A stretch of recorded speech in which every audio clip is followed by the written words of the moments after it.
नमस्ते दोस्तों, आपका स्वागत है मेरे चैनल पर जहां हम एनिमे के बारे में बात करेंगे, वो भी हिंदी में। आज हम शुरुआत कर रहे हैं एक बहुत मशहूर एनिमे से जिसका नाम है वन पीस और हम बात करेंगे उसके latest egg head island arc के बारे में। ये प्रोबेबली लास्ट एपिसोड हो सकता है एग हेड आर्क का, क्योंकि जो स्ट्रॉ हट क्रू है अपना वो निकल चुका है एग हेड आइलैंड से। एग हेड आइलैंड तो तबाह हो गया, जैसे कि आप जानते हैं बस्टर कॉल कर दिया था और भाई पाँचों के पाँचों एल्डर्स गोरों से आ गए थे यहाँ पे। मतलब पहले तो अकेले सैटर्न साहब आए थे पर उनसे तो वो संभाले नहीं गए कोई, और सबको बुलाने की बारी इस वजह से आई क्योंकि वेगाम्पंक ने जो अपनी रिसर्च की थी वॉइड पे और अपनी जो रिसर्च की थी द विल ऑफ डी पे, वो सब वो एक ट्रांसपोर्टर स्नेल के ज़रिए सबको पूरी दुनिया को बता रहा था। इसलिए पाँचों के पाँचों गोरोसे को जल्दी से जल्दी आना पड़ा सिर्फ और सिर्फ वेगापंक को रोकने के लिए। बाकी वहाँ तो लूफ़ी और बोनी भी थी, तो सैटर्न साहब तो पहले ही आ गए थे उनको रोकने के लिए। पर मतलब सैटर्न को पता नहीं था कि ये इतने पावरफुल हो गए होंगे।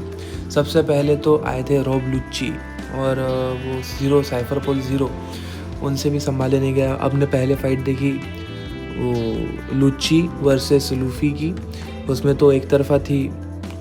लूफ़ी ने अकेले लुच्ची को पेल दिया क्योंकि जो गियर 5 ऑफ लूफ़ी है वो बहुत पावरफुल है भाई, लुच्ची नहीं टिक पाता उसके सामने।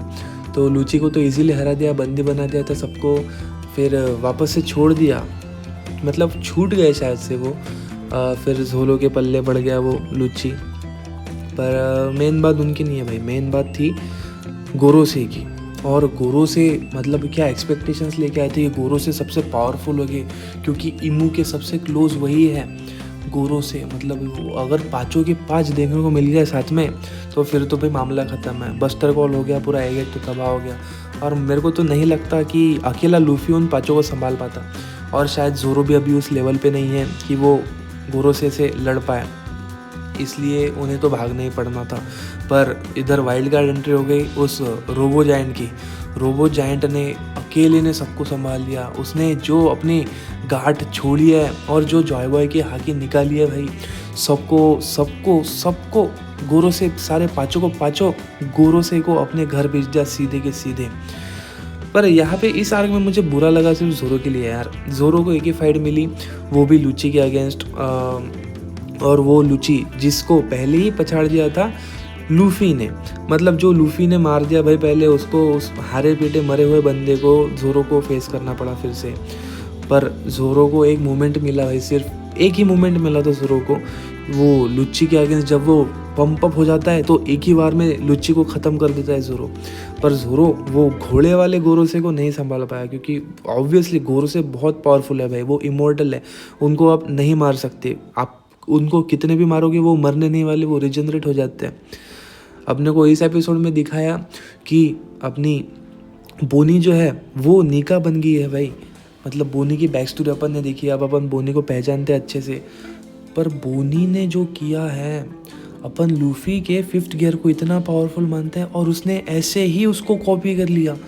मतलब शी सेज कि I will have the future in which I will be very free, the most free future for Bonnie is to be Nika, because Nika is the symbol of freedom. जो last में जो पंच मारा है ना बोनी ने उस Saturn के मुंह पे, भाई इतना अच्छा लगा कि इस इंसान ने उसके साथ क्या किया। कुमा की ज़िंदगी ख़राब करने के पीछे सिर्फ सैटर्न का हाथ है भाई, और वो इतना डिज़र्व करता था, और वो इतना ही नहीं और बहुत कुछ डिज़र्व करता है। पर इसको तो अच्छा लगा होगा बोनी को उसको पंच मार के। मुझे होप है भाई कि अपना कुमा फिर से ज़िंदा हो सकता है, क्योंकि जो बार बार कैमरा गया है ना कुमा पे, ऐसा लगता है कि नहीं इसमें थोड़ी सी जान बाकी है। मतलब एक फाइनल मोमेंट जो वो अपनी बच्ची के साथ में, बोनी के साथ में बना सकता है। उसने शायद से देखा है अपने बोनी को फ्री होते हुए, और वो उनका डांस, शायद वन लास्ट डांस वो कर ही सकता है अपनी बेटी के साथ में। बोनी और कुमा का तो पता नहीं, पर यार जो व्हील ऑफ डी बताने वाला था अपना वेगापंक, वो थोड़े से रह गया। शायद अगर वो उस टाइम पे ख़राब नहीं होता ट्रांसपॉन्डर स्नेल, तो अपने को शायद से पता चल जाता कि विल ऑफ डी का असली मतलब क्या है। और अपन ने जैसे लास्ट में भी देखा था कि वो जो रोबो जायंट है उसने जब लूफ़ी का नाम पूछा था तब वो लूफ़ी ने बोला था मंकी डी लूफ़ी, और वो डी सुन के वो इतना खुश हो गया था रोबो जायंट कि बस उस मतलब समा ही नहीं गई उसकी खुशी उसके। और लास्ट में जो दिखाया था भाई, जॉय बॉय की शायद से पहली झलक होगी जो अब हमें दिखाई गई है। जॉय बॉय बात करता है उस रोबो जायंट से कि अगर मर भी जाऊँ फिर भी तुम मेरी हाकी लेके ऐसा समझना कि मैं ज़िंदा हूँ, और जब ये तुम गांठ छोड़ोगे तब मैं बचाने आ जाऊँगा। ये दिखाता है कि ये कितने क्लोज थे, ये जो रोबो जायंट है और जॉय बॉय वो अच्छे दोस्त थे पहले। ये एक एंशिएंट वेपन था रोबो जायंट। ऐसे और बहुत सारे एंशिएंट वेपन्स हैं जिनसे हमें इंट्रोड्यूस भी कराया हुआ है, जैसे कि वो मरमेड जो है अंडर वाटर जो रहती है बड़ी सी।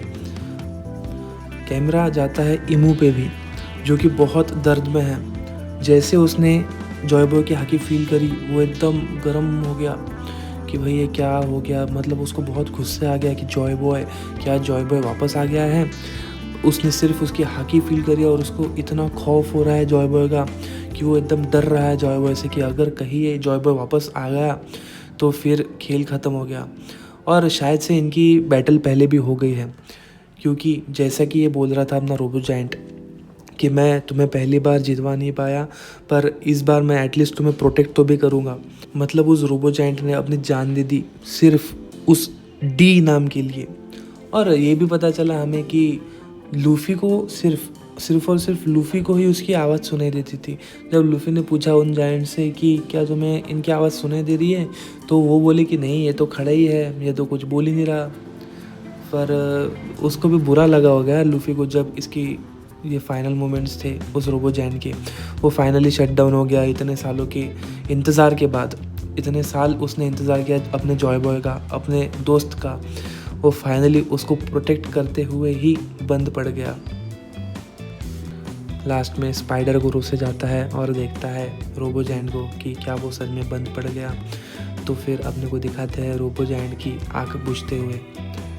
वो सीन बहुत ख़राब था यार, मतलब बुरा लगा कि रोबो जायंट जो सफ़र का पार्ट हो सकता था बाद में, जो आने वाले वॉर में और हेल्प कर सकता था, वो फाइनली रेस्ट इन पीस कर गया अपने लास्ट मोमेंट्स में अपने जॉय बॉय को याद करते हुए।